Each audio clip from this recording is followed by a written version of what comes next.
আসসালামু আলাইকুম। বাংলাদেশ বেতার গোপালগঞ্জ খবর পড়ছি জান্নাতুল মাওয়া জেসিকা।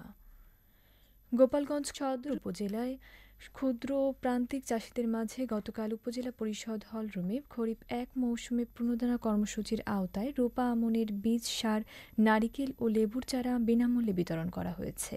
কৃষি মন্ত্রণালয়ের যুগ্ম সচিব ড. মোহাম্মদ মোক্তার হোসেন এতে প্রধান অতিথি হিসেবে উপস্থিত ছিলেন। সদর উপজেলা নির্বাহী কর্মকর্তা এম রকিবুল হাসানের সভাপতিত্বে কৃষি সম্প্রসারণ অধিদপ্তরের উপপরিচালক আব্দুল কাদের সরদার, সদর উপজেলা কৃষি কর্মকর্তা মাফরোজা আক্তার সহ আরও অনেকে এ সময় উপস্থিত ছিলেন। নড়াইল জেলা কৃষি পুনর্বাসন বাস্তবায়ন কমিটির এক সভা গতকাল জেলা প্রশাসকের সম্মেলন কক্ষে অনুষ্ঠিত হয়। সভায় জানানো হয়, জেলার যেকোনো প্রাকৃতিক দুর্যোগ মোকাবেলায় কৃষি পুনর্বাসনের জন্য সরকারি গুদামগুলোতে পর্যাপ্ত সার ও বীজ মজুত করা হয়েছে। এছাড়া প্রাকৃতিক দুর্যোগ সহ কোনো কারণে কৃষি উৎপাদন ব্যাহত হলে দ্রুত সময়ে সে বিষয়ে ব্যবস্থা গ্রহণ করা সহ সংশ্লিষ্টদের আরও তৎপর হয়ে কাজ করার উপর গুরুত্বারোপ করা হয়েছে। জেলা প্রশাসক শারমিন আক্তার জাহানের সভাপতিত্বে জেলা কৃষি সম্প্রসারণ অধিদপ্তরের উপপরিচালক মোহাম্মদ জসিম উদ্দিন, অতিরিক্ত জেলা প্রশাসক সার্বিক লিঙ্কন বিশ্বাস সহ সংশ্লিষ্ট বিভাগ ও কমিটির সদস্যরা এ সময় উপস্থিত ছিলেন। দেশীয় মৎস্য সম্পদ রক্ষার্থে গোপালগঞ্জের কোটালীপাড়ায় ১৪ লক্ষ টাকার অবৈধ চায়না জাল জব্দ করে পুড়িয়ে ধ্বংস করা হয়েছে।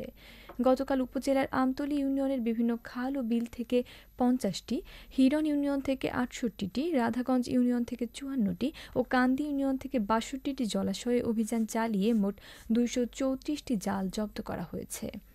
সহকারী কমিশনার ভূমি মোহাম্মদ মাসুম বিল্লাহ ও সিনিয়র মৎস্য কর্মকর্তা এস.এম. শাহজাহান সিরাজের নেতৃত্বে অভিযান পরিচালনা করা হয়।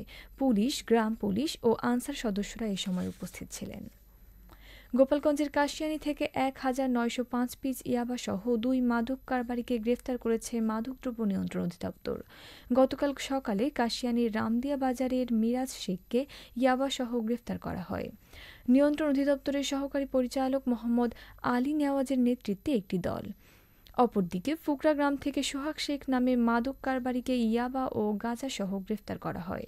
গ্রেফতারকৃতদেরকে কাশিয়ানী থানায় সোপর্দ করা হয়েছে এবং তাদের বিরুদ্ধে মাদকদ্রব্য আইনে পৃথক ২টি মামলা দায়ের করা হয়েছে। এদিকে নড়াইলের লোহাগড়ায় জয়পুর ইউনিয়নের পার আমডাঙ্গা গুচ্ছ গ্রাম থেকে সৈয়দ শাহাদাত আলী মীর নামের এক মাদক কারবারিকে ইয়াবাসহ গ্রেফতার করেছে পুলিশ।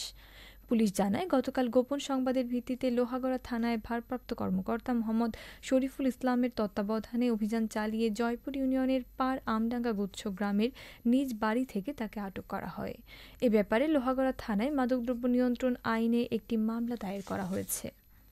গোপালগঞ্জ বিজ্ঞান ও প্রযুক্তি বিশ্ববিদ্যালয়ের শিক্ষার্থীদের স্বস্তিদায়ক পরিবহন সেবা দিতে বিভিন্ন উদ্যোগ গ্রহণ করেছে বিশ্ববিদ্যালয় প্রশাসন। এই উদ্যোগের আওতায় ইতোমধ্যে ৩টি অচল গাড়ি সচল করার পাশাপাশি যাবতীয় মেরামতের কাজ চলমান রয়েছে। সম্প্রতি উপাচার্য মহোদয়ের উদ্যোগে একটি মাইক্রোবাস ও ২টি জিপ সহ ৩টি গাড়ি সচল করা হয়েছে। পাশাপাশি অ্যাম্বুলেন্স সেবার মান বৃদ্ধির লক্ষ্যে মেরামতের কাজ করানো হয়েছে। এছাড়া প্রায় সকল বাসের বেশ কিছু যান্ত্রিক ও আনুষঙ্গিক মেরামত করা হয়।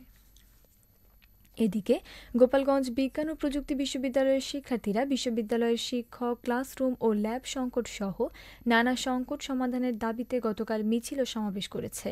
পরে এক সংবাদ সম্মেলনে তাদের যেসব সমস্যা ধরা হয়েছে তা তুলে ধরেন এবং বিশ্ববিদ্যালয় কর্তৃপক্ষের কাছে সমাধানের আহ্বান জানান। এসব সমস্যা অনতিবিলম্বে সমাধানের ব্যবস্থা না হলে শিক্ষার্থীরা বৃহত্তর আন্দোলনের দেয়া হবে বলে জানান। এরপর শিক্ষার্থীদের দাবি সম্বলিত একটি স্মারকলিপি বিশ্ববিদ্যালয়ের উপাচার্য বরাবর প্রদান করা হয়। সবশেষে আবহাওয়া।